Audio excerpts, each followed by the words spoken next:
Ce truc-là, je pense que c'est là-bas, ils sont là-bas.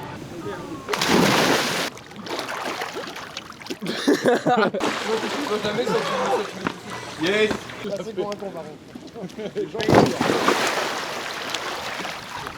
Du coup, on vient d'arriver à Indio là. On est juste à côté du festival. Il y a un peu plus de palmiers qu'à LA. Et non, on a passé plein de jours cool à LA. Ce que je trouve incroyable dans cette ville, c'est que toutes les rues ressemblent à des décors de cinéma. On a rodé tous les soirs pour faire un maximum de photos et immortaliser le moment.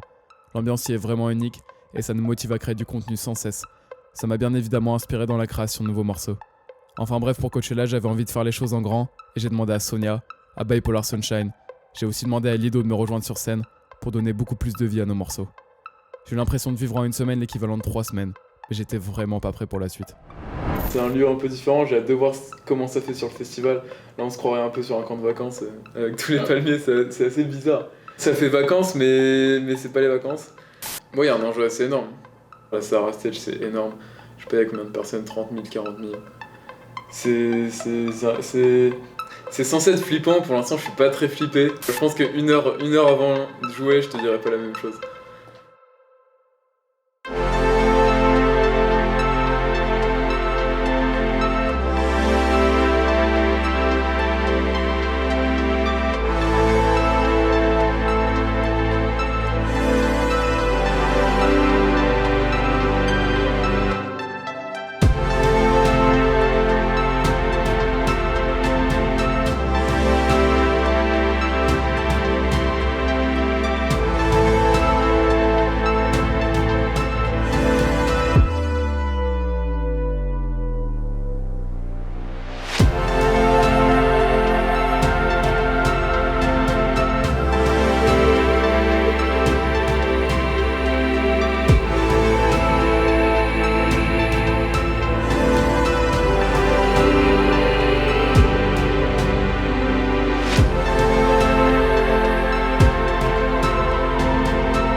Je réalise pas forcément, genre, je pense. Genre, je suis encore un peu dans mon nuage, quoi, tu vois. Je regarde un peu tous les commentaires des gens et tout, et que du positif. Tous les gens sont ultra contents, tous les gens sont saucés. Il est 22h30. En fait, du fait que j'ai joué à 17h. Un peu fatigué, quoi.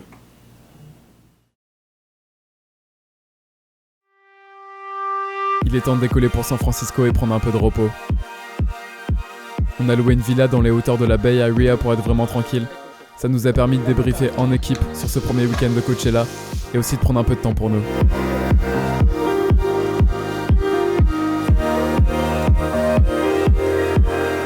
J'ai aussi joué au Fox Theater, c'est une salle historique à Oakland où l'ambiance était vraiment incroyable.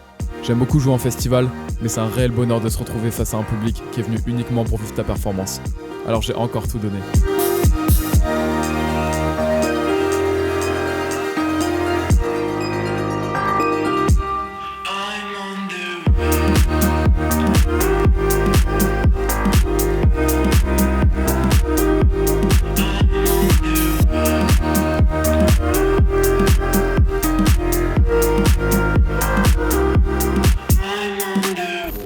Non, c'est le genre de salle que j'aime, moi. Où l'ambiance est vraiment cool. Alors, c'était cool.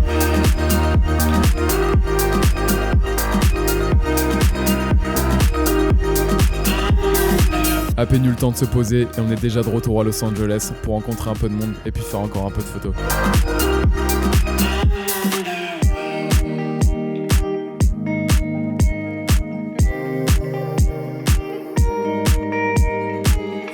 Puis j'ai fait un 3e concert dans une plus petite salle. Sans écran, sans grosse scénographie, mais uniquement moi et mon énergie.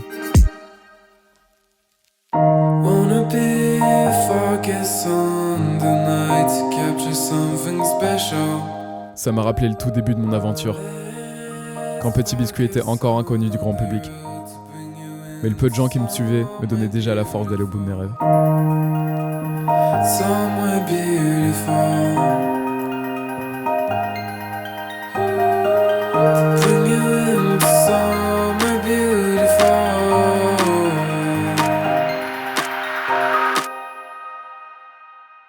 Et c'est reparti pour Coachella. Actuellement, dans le plus grand des conforts. Yes. Mehdi, dès que t'es bon, on se fait son check. Yes.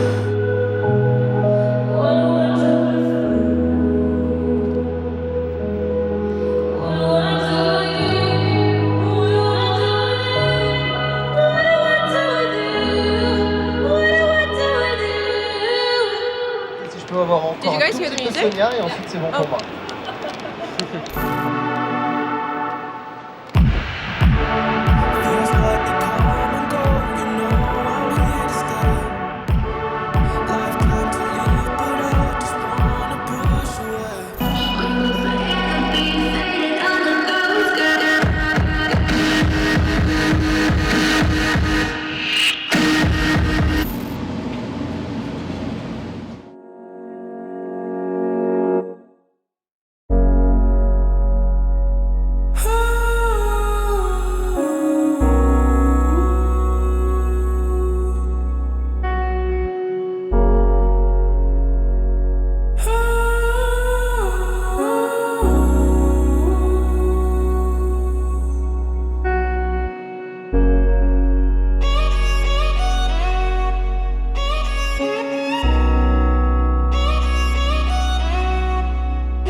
Ce deuxième week-end était tout aussi impressionnant que le premier. Et pourtant en 2 semaines, j'ai toujours pas réalisé ce qui m'arrivait. J'étais aussi content que nostalgique et comme à chaque fois, j'ai une petite pensée pour le Mehdi d'il y a 3 ans. Celui qui décidait tout juste d'investir son énergie, son amour et sa passion au service de sa musique. Il savait sûrement pas ce qui allait lui arriver, c'est ce qui l'a rendu authentique. Aujourd'hui, j'ai beau prendre conscience de tout ce qui se passe autour de mon projet, je prends beaucoup de recul sur l'industrie, pour réussir à rester proche de mon art et de mon public. J'ai jamais été aussi motivé pour la suite. C'était les souvenirs de Petit Biscuit à Coachella.